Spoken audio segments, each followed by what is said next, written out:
Sore pemirsa, pada sore hari ini saya akan memberi tanggapan saya terkait sebagai tugas sosiologi politik.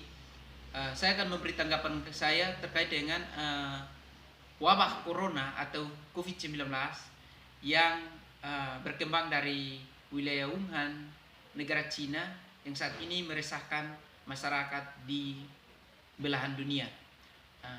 COVID-19 seperti yang kita ketahui atau dari beberapa referensi yang saya peroleh, seperti kata Geraldi menyebut bahwa COVID-19 atau virus corona bukan merupakan suatu virus yang bersifat alami, tetapi virus itu sengaja dibuat oleh AS atau Amerika Serikat dengan Israel dengan tujuan untuk menghancurkan negara-negara Iran dan negara Cina. Karena saat ini kita ketahui secara jelas dengan adanya ekonomi atau persaingan ekonomi di dunia semakin ketat, itu peluang yang digunakan oleh Amerika Serikat untuk menghancurkan Cina dan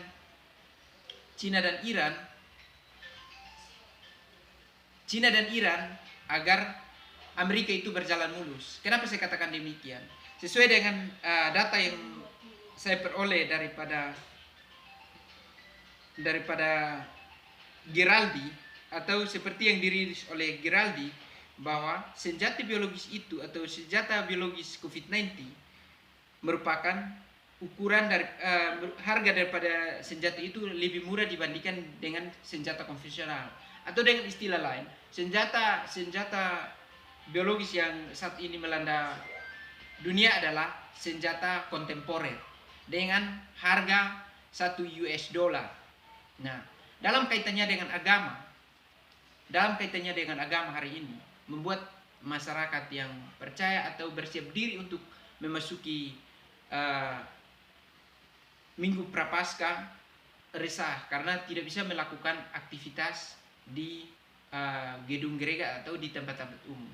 Karena sesuai dengan instruksi presiden atau pemerintah tidak boleh melakukan kegiatan kerumunan. Nah, kalau kita mau lihat hal ini daripada kacamata Karl Marx atau teori struktural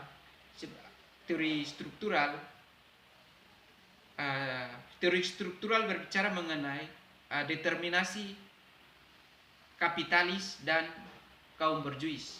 Dalam kaitan dengan pengusahaan Amerika tadi, kalau kita melihat daripada upaya atau dalil daripada Amerika untuk menguasai dunia adalah cara itu.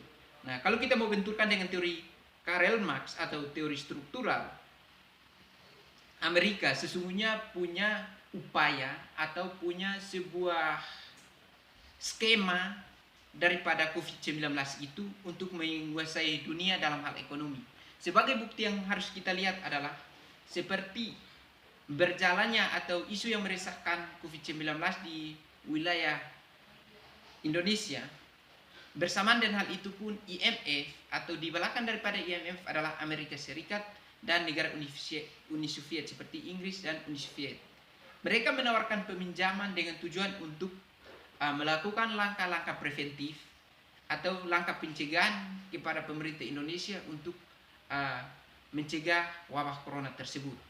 Nah, yang menjadi keresahan kita adalah hal ini atau skenario ini kemudian tidak dilakukan oleh pemerintah, yang akan terjadi bukan karena implikasi atau dampak negatif daripada virus corona, tetapi yang menjadi ketakutan kita sebagai masyarakat Indonesia adalah dengan adanya himbauan daripada pemerintah untuk kita tidak melakukan aktivitas, jangan kemudian yang menjadi malapetaka atau yang menjadi musibah bagi masyarakat kita adalah karena kelaparan, karena hari ini kita tidak bisa melakukan aktivitas. Yang menjadi keuntungan adalah mereka yang berlatar belakang ASN, karena walaupun tidak melakukan aktivitas tetapi jaminan atau upah mereka tetap jalan sebagaimana mestinya. Tetapi masyarakat kecil hari ini tidak melakukan aktivitas, berarti upah sebagaimana mestinya tidak ada. Sehingga bagaimana untuk bisa menghidupi kehidupan selama hari-hari atau dalam kurun beberapa bulan ke depan seperti yang diharapkan oleh pemerintah tidak melakukan aktivitas. Jangan kemudian itu muncul satu wabah yang namanya wabah kelaparan. Itu yang bisa saya dapat saya sampaikan pada sore hari ini. Dari saya sekian, kurang lebihnya saya mohon maaf. Atas perhatian saya ucapkan terima kasih. Pemirsa, kalau kita melihat dengan adanya penyebaran COVID-19 dalam kaitan dengan kehidupan beragama hari ini, dari 3 minggu yang lalu paling banyak tidak melakukan aktivitas di gereja, dan bagi saya secara pribadi hal itu berimplikasi kepada umat-umat yang punya kesiapan dalam memasuki bulan-bulan Prapaskah atau Paskah yang merupakan hari kemenangan bagi orang Kristen, dan bulan Ramadan merupakan hari besarnya orang Islam. Nah, kalau kita mau kaitkan dalam aktivitas keagamaan dalam rasio pendapatan per ekonomi, seperti yang saya peroleh dari data arus mudik tahun 2018, data mudik tahun 2018 mencapai 19,5 juta atau sejajar dengan 15%. Nah, kalau kita melihat daripada data itu, arus mudik daripada masyarakat yang melakukan aktivitas perjalanan itu menumbuh kembangkan berbagai macam sektor yang berdampak pada hal ekonomi. Kenapa saya katakan demikian? Sebagai contoh, seperti kita di daratan timur, dengan adanya masyarakat melakukan aktivitas mudik, di situ yang melakukan ekonomi atau melakukan jual-jualan di pinggir jalan itu juga menumbuh kembangkan ekonomi atau bisa mendatangkan profit daripada arus mudik bolak-balik daripada di dalam daratan timur. Keuntungan lain dengan adanya arus mudik bisa menumbuh kembangkan pendapatan per kapita atau rasio per kapita bagi setiap daerah. Karena dari arus mudik berbagai macam kebutuhan konvensional atau kebutuhan primer akan ditumbuh kembangkan, dan dampak lain daripada arus mudik juga bisa menumbuh kembangkan daya beli daripada pasar-pasar tradisional. Itu yang bisa saya gambarkan sebagai implikasi positif daripada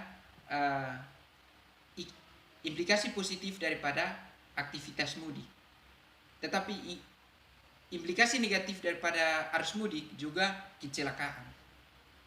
Dan ada data lain seperti tahun 2019 arus mudik tercatat dari Dinas Perhubungan 14 juta atau setara dengan 11% arus mudik di Indonesia. Nah, itu berimplikasi terhadap hal ekonomi. Tetapi pada tahun ini atau tahun 2012 menjadi bungkam karena dengan adanya wabah virus corona. Jadi bagi saya, kesimpulan terakhir daripada wabah virus corona, sesungguhnya itu upaya daripada negara-negara adikuasa atau negara-negara raksasa untuk menghancurkan atau untuk menutup ruang gerak daripada negara-negara berkembang seperti kita Indonesia.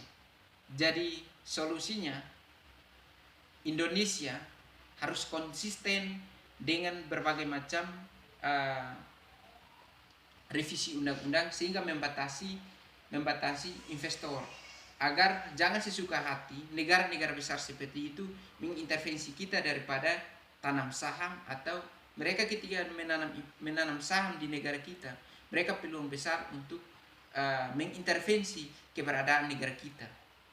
Sehingga saran dari saya sebagai mahasiswa sosiologi adalah negara harus membatasi investasi daripada negara asing. Sekian dari saya, terima kasih.